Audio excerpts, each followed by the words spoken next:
Good morning. I would like to make a complaint. Good morning, ma'am. I'm very sorry to hear that. How may I assist you? First, the TV in my room has no signal. The Wi-Fi is also not working. Can you fix that problem? I sincerely apologize for our inconvenience, ma'am. Thank you for informing us. May I know your room number, please?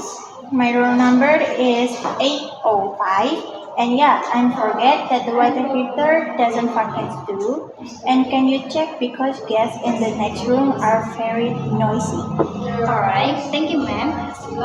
Regarding the TV and water heater, I will immediately inform our engineering team to check and ask the issues for the Wi-Fi problem. I will contact our IT support to resolve it as soon as possible. Alright.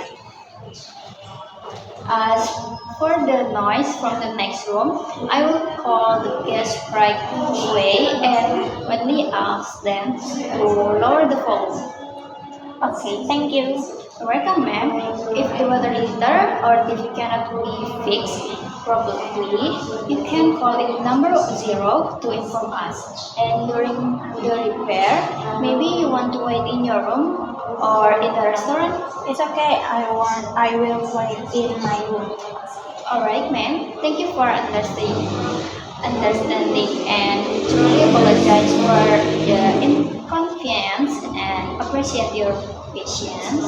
Please do not hesitate to contact the front desk if you need any further assistance. Okay, thank you. Alright, nice day.